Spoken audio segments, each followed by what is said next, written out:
Manutención y alimentos para el menor.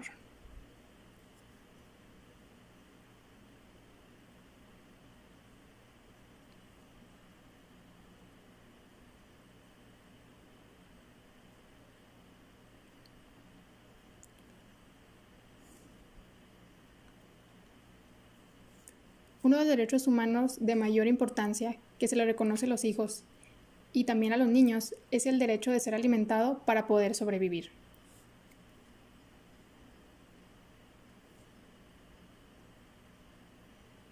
Cada país tiene su propio concepto y calificación sobre este derecho, y cada uno cubre supuestos diferentes. Hay cosas que se consideran en uno y en otros no. Pero al fin de cuentas se habla de un derecho de manutención en el sentido más amplio, pues no solo abarca la alimentación, sino también el vestido, la escuela, la salud, la habitación, la diversión y cuestiones semejantes.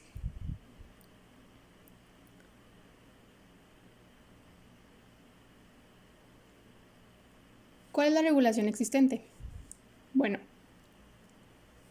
en la regulación mexicana hay pocas disposiciones relativas a las pensiones alimentarias con vínculos internacionales, pero sí podemos encontrar las siguientes convenciones. La Convención de la ONU sobre la obtención de alimentos en el extranjero, adoptada en Nueva York en 1956. La Convención Interamericana sobre Obligaciones Alimentarias, adoptada en Montevideo en 1939. Y de estas también destacan la Convención de la ONU sobre los Derechos de los Niños, la Declaración Universal de los Derechos Humanos, así como el Pacto Internacional de los Derechos Económicos, que consideran.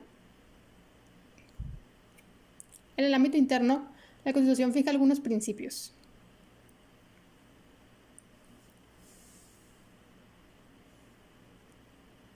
Es el deber de los padres preservar el derecho de los menores a la satisfacción de sus necesidades, a la salud física y mental. Esta disposición no privilegiará a los mexicanos o extranjeros, pues de acuerdo con la Constitución tienen los mismos derechos en base al principio de igualdad que en ella se establece.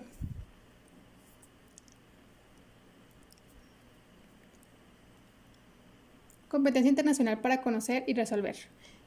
En el ámbito mexicano no existe una regla que fije la competencia internacional para conocer y resolver los asuntos sobre alimentos. Y en cuanto a la competencia interna, la que se usa es la del domicilio del actor o del demandado a elección del primero. Pero las normas internas, como solo pueden ser aplicadas en este ámbito, la única fuente de orden jurídico en México o en cualquier país que le puede atribuir competencia a otro estado son los tratados internacionales.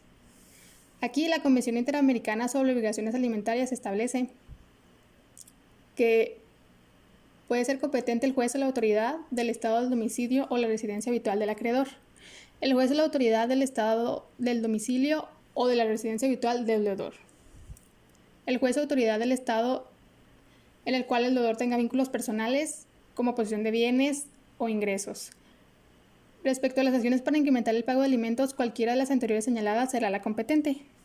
Para conocer las acciones de cese o reducción de alimentos serán competentes las autoridades que hayan conocido la fijación de los mismos, y sin prejuicio de lo dispuesto también se consideran competentes las autoridades judiciales o administrativas de otros estados a condición de que el demandado en el juicio.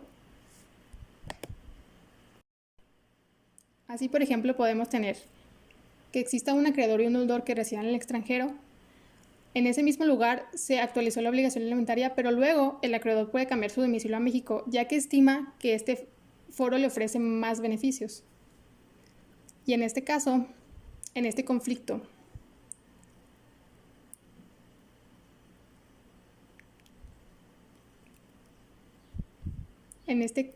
móvil se resuelve a favor del acreedor.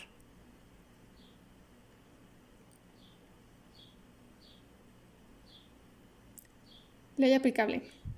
Para este supuesto existen varias soluciones. Por lo general, se ha sustituido la conexión nacional por la del domicilio y la residencia habitual, incluso en Europa, en donde eso se hacía antes.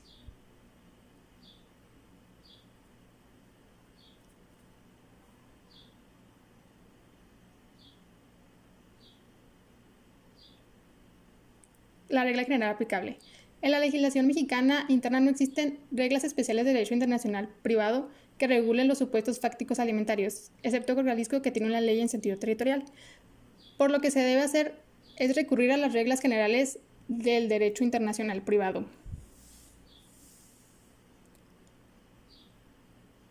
La calificación de supuesto y su conexión. Antes de determinar el derecho que va a ser aplicable, es necesario determinar si dentro del derecho mexicano los alimentos se consideran una cuestión del Estado civil o bien son una categoría autónoma diferente. La doctrina extranjera ha explicado que los alimentos se encuadran en el estatuto personal, pero la mexicana no ha estado tan conforme con esto.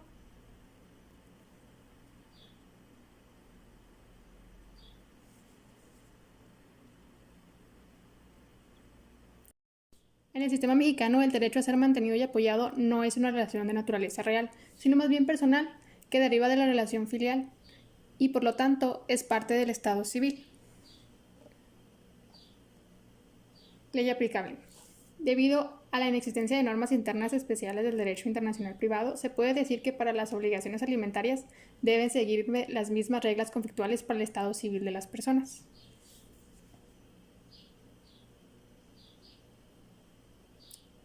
Por lo que si las leyes de las entidades federativas se sigue la ley domiciliar, la ley aplicable será la del domicilio de las personas. La ley aplicable según el derecho convencional internacional. La Convención Interamericana sobre las Obligaciones Alimentarias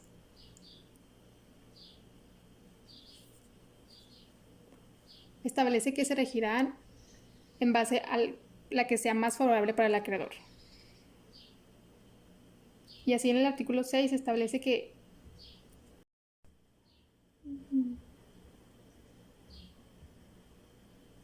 identificación del acreedor y dolores alimentarios. Un aspecto de interés para saber cuál es la ley aplicable es determinar cuál ley será la que determine quién tiene la calidad de acreedor y quién tiene la calidad de deudor. En este caso se podría acudir al artículo 6 de la Convención Interamericana sobre Obligaciones Alimentarias, que dice que de las relaciones entre menores como acreedores y deudores y las relaciones entre cónyuges. Lo que pasa con este artículo es que deja fuera a otros parientes, que sí se establecen en otras legislaciones.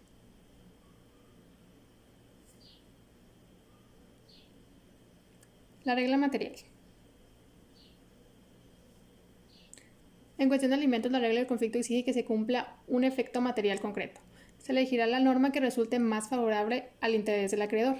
Así, por ejemplo, si un padre que reside en México es demandado por el pago de alimentos en beneficio de su hijo que vive en Guatemala, para fijar el monto de la pensión, el juez podrá consultar el derecho guatemalteco y también el mexicano, y así elegir el más favorable. Y lo más probable es que sea el derecho mexicano.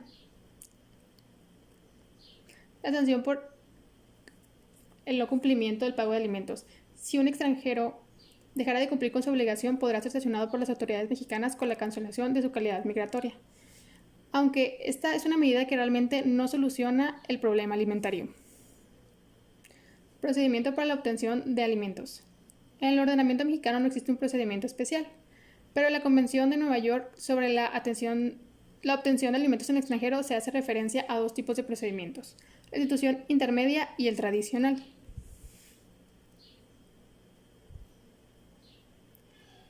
El procedimiento mediante institución intermedia consiste en que en un estado se encuentra el acreedor alimentista y en el otro estado diferente el deudor. Así, el primer estado se denomina autoridad remitente y en el estado donde está el deudor se denomina institución intermedia.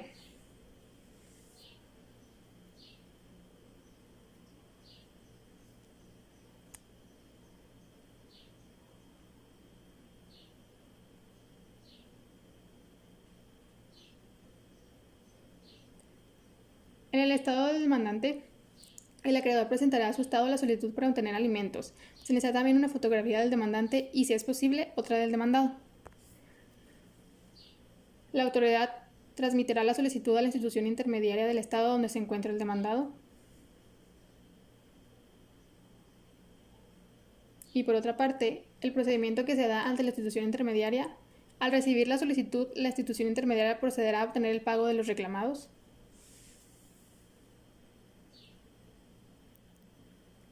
Para hacerlo mediante una transacción o bien ejercitando las acciones judiciales necesarias.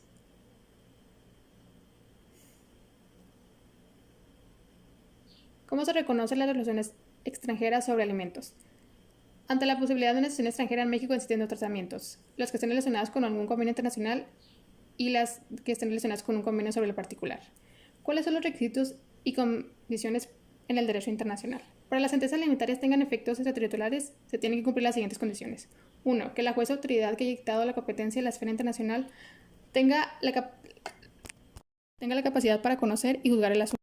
Que la sentencia y los documentos estén debidamente traducidos al estado en el que se quieren ejecutar. Que la sentencia y los documentos anexos estén revestidos de las formalidades necesarias. Que el demandado haya sido notificado y emplazado en la forma legal debida. Que durante el juicio se haya asegurado la defensa y que tenga un carácter firme en el estado en el que fue dictada.